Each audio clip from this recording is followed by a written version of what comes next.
So this is the Kustom 72 Coupe. This is a 72 watt 212 amplifier that Kustom made. It is US made. These were superb amplifiers for not a ton of money. They came in two versions. There was the 72 Coupe, which is what you're listening to here.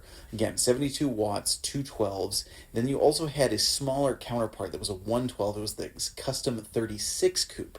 Now, the only difference between the two, other than the wattage and the speaker, is that the 36 did not have the vibrato tremolo, which this one has, which you're going to listen to a little bit.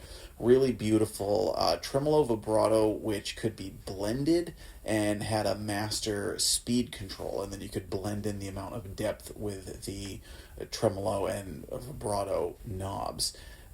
Loaded with features, has reverb. You can foot switch either the reverb or the tremolo based on a little switch on the back of the amplifier. The speaker emulated line out had a built-in boost, also foot switchable, clean and drive channels, and one of the things that I loved about this amp was it actually had a usable bright switch. You pull out the volume knob and it's a bright switch, and a lot of times bright switches on amps I'm like no. This one really had a nice tone that worked, and one of the things that I loved about this amplifier when I first played it was it's a 6L6 amp, and by all accounts it kind of is like a souped up twin reverb in many ways.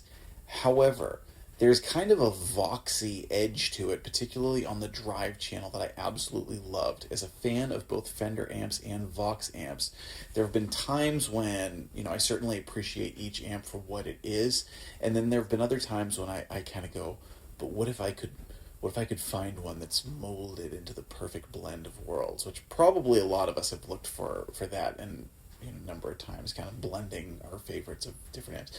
This one had just enough of that kind of voxy, throaty growl to it with the drive, also with hints of Mesa Boogie and Peavey. And I bring up Peavey because these amps were designed by James Brown. James Brown, if you're not familiar with him, was a very, very prominent amp designer for Peavey, who's responsible for a lot of really awesome Peavey amplifiers. If you want to look him up and see, you'd be surprised. It's amazing that his name's not out there more in the amp world as somebody pretty significant, because he designed a lot of great amplifiers. He designed this amplifier. Again, made in the USA. The speakers are these KEI speakers, which were produced in association with Eminence. That's obviously pretty common. One of the things that's notable about those to me that you can kind of see through the grill cloth is they have these big fat dust caps, and I think that is part of the reason why the EQ works so well, particularly the bright switch, because that dust cap kind of tames the highs a little bit with that speaker. You know, you can get really the bright, responsive, clean tones that are great. You can also get kind of a smoother, jazzier tone, which you're going to hear in a little bit. Really great rock tones. Has an effects loop. Just, I mean, it was a gigging guitarist dream, with the one exception that these amps are really heavy. Very, very heavy. This one was on casters. One of the casters is now missing, so I need to get a replacement set. But even the 36, from my understanding from other players, the 36 was pretty heavy. So nowadays, obviously, people are moving towards lighter gear or going direct in with various digital units. You don't see as many heavy amps being lugged around, certainly as you used to, even a decade plus ago. So, what is special about this amp for me? Well, I did own this exact amp, not just this model. This amplifier was formerly mine, and I managed to get it back. This was the first piece of gear that my wife and I ever bought together after we were married. The month after we were married and we had gotten back from our honeymoon, and I went to my local store called Buck Dancer's Choice, which is a store that I really love. And they had it. It was like $650 or something like that. And I played it and I thought, wow, this amp is great.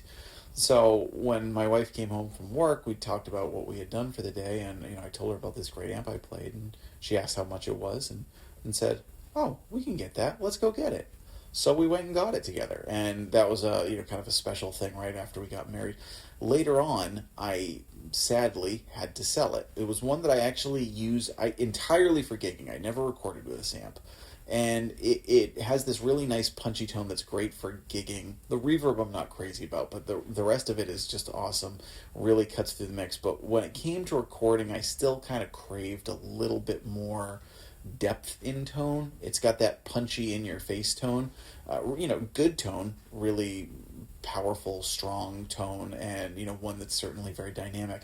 But if you were to play it back to back with a twin reverb, which I also owned at the time, for those of you who watch my channel, you know that I got a twin back as well. The twin was, and the super that I had also, they kind of have more of that 3D expansiveness. This one, the tone kind of sat a little bit more up front, and so I did prefer to record with those amplifiers. But I used this amp for 8 or 9 gigs over the maybe year and a half that I had it. Came up on more difficult times, had to sell it, but I managed to seek out a friend, an ex-bandmate of mine, to sell it to, because I thought, I don't want to really let this one get away.